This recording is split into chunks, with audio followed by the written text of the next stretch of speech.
What's up, everyone? Marc Lobliner, CEO, MTS Nutrition, creator of the Outright Bar, Chief Marketing Officer of TigerFitness.com, and partner in Ambrosia. Guys, beta-alanine is a topic I get asked a lot of questions about because it's ambiguous. People do not know what it does, and I'm here to give you the answers you've been looking for this whole time. Do I think beta-alanine is worth taking? Absolutely. Do I think you're taking beta-alanine correctly? Most likely, if you're like 99% of the people I talk to, you have no idea how to use beta-alanine. So I've looked up all the data, I've looked at all the stuff that ISSN, the International Society of Sport Nutrition, has put out, and I decided to do this video to tell you exactly how to take beta-alanine. So let me tell you what beta-alanine is. Now, this is taken exactly from the definition from the International Society of Sport Nutrition. Beta-alanine is a non-proteogenic amino acid that is produced endogenously in the liver, which means your body naturally produces it. In addition, humans acquire beta-alanine through the consumption of foods such as poultry and meat. So, even more important, if you are a vegan or a vegetarian, beta-alanine supplementation will help you tremendously. And of course, the beta-alanine like we make from MTS Nutrition is a vegan source of beta-alanine. By itself, the ergogenic properties of beta-alanine are limited. However, beta-alanine has been identified as the rate-limiting precursor to carnosine synthesis. Carnosine is something that helps your body produce more power, also have more, let's say, staying power in the gym, and has been consistently shown to increase levels of carnosine in human skeletal muscle. So carnosine is pivotal for buffering, for your body being able to produce more power, have more endurance in the gym, on the field. Beta-alanine and carnosine, those are two things that are great. Now, carnosine itself is not something that when you supplement with does as good of a job as beta-alanine, even though beta-alanine is the rate-limiting component involved in carnosine synthesis. So you would think just take carnosine, but no, that's not the case. For this, taking beta-alanine is what you want to do to increase the carnosine levels. Now, here's where you're going wrong. Now, beta-alanine became popular because if you put it in a pre-workout, for example, Cellucor C4, I even put it in a MTS Nutrition Clash. If you put 3 grams or more, a lot of people will get what's called paresthesis. Paresthesis is the body basically tingling. It causes tingles within the body. So for some people, this is awesome because you feel it working. You think it's a stimulant. Beta-alanine is not a stimulant. Paresthesis is not stimulant.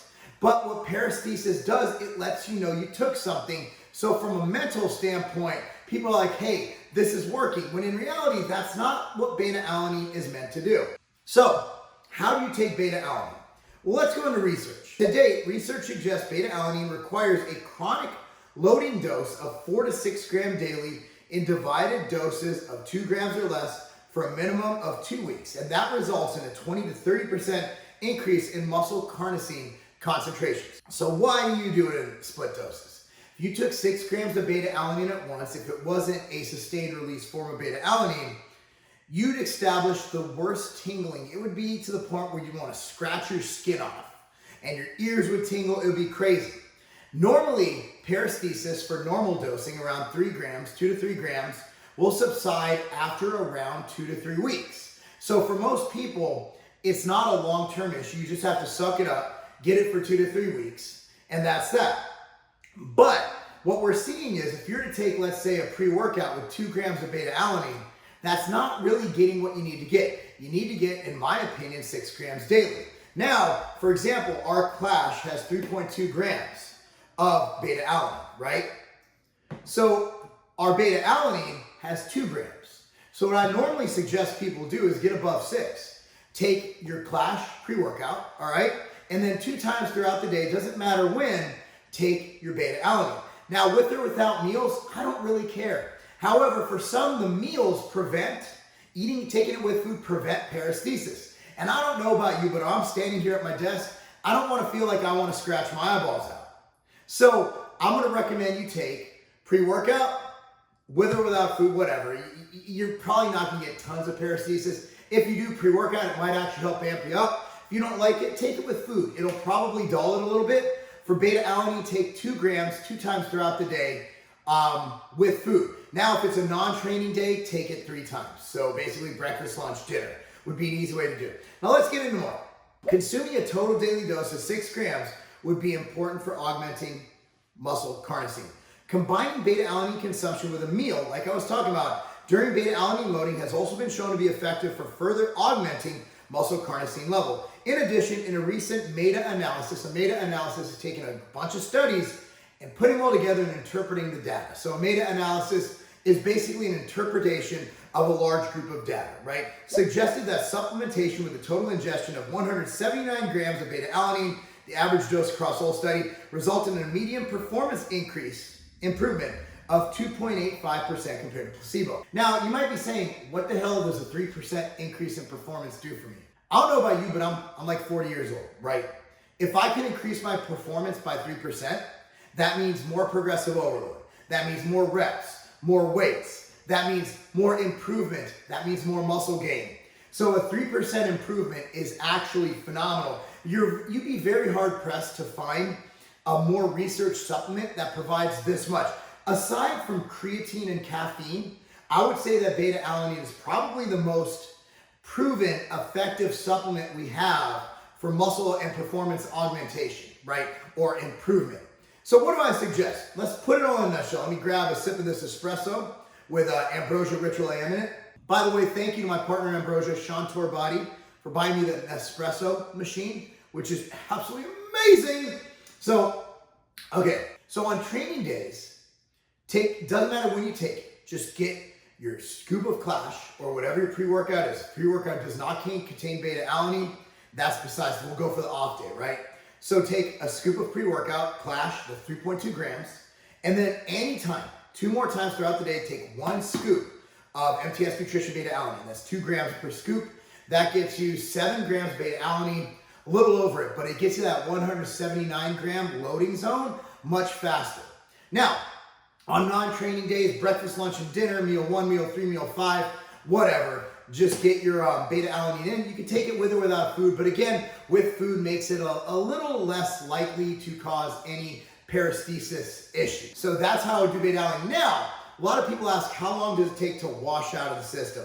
Basically, there's not that many good studies about how long it lasts, okay? So we've seen a washout being anywhere from 5-6 weeks. It depends on the study. There's a lot of conflicting data. There's no real hard truth, like creatine, how long it's out of the system, right? Beta-alanine, I don't know. Bottom line is, why would you want it out of your system? Why would you ever cycle off of beta-alanine? Just don't do it. Bottom line is, try to get in 6 grams a day, every single day. If you miss a day, don't double up. Get right back on the 6 gram bandwagon. At the end of the day, it's about getting that 179. It's about maintaining it. And what I've seen, again, the data is kind of all over the place with that. What I've seen, that 6 gram marker will keep you there. Okay, so let's get 6 grams a day, essentially perpetually for the rest of your life. It's very inexpensive now. There used to be a patent held from carnosine beta-alanine. However, that patent has expired, and there was also a lawsuit involved in that, where the patent was basically dissolved. They still get litigious at times for their claims. However, at this moment, beta-alanine has become extremely affordable. I don't even know the price offhand, but since I have this new, by the way, guys, this is my new office. This is gonna be really nice and decked out soon. Really cool to look at, but let's see how much. So this beta-alanine, which gives you 100 servings, 102 gram servings, a 200 gram container, right? This beta-alanine is only $16.99 at tigerfitness.com. I'll link it down below. Of course, Clash, you know that's quality, so you get that. So anyway, guys, that is all you need to know on beta-alanine. Basically, you've been doing it all wrong, guys. Anybody who thinks that just taking a pre-workout, that it's an ergogenic type stimulant, it's not a stimulant. It's not caffeine. It's not DMAA. It's not even close to a stimulant. It just causes something called paresthesis. So again, get your 6 grams of beta-alanine a day, and you're good to go. Anyway, guys, be sure to like, follow, subscribe, whatever the hell you do on this. You can find me on Instagram at Marc Lobliner. You can find me on YouTube here, Tiger Fitness. You can find me on Twitter, Marc Lobliner. Twitter's a bit weird. It's a little more political. It's a little different. It's not really fitness related as much. But if you enjoy that kind of stuff and you don't get offended easily, follow me there. Facebook, the same, Marc Lobliner. Appreciate you guys watching. That's not a game.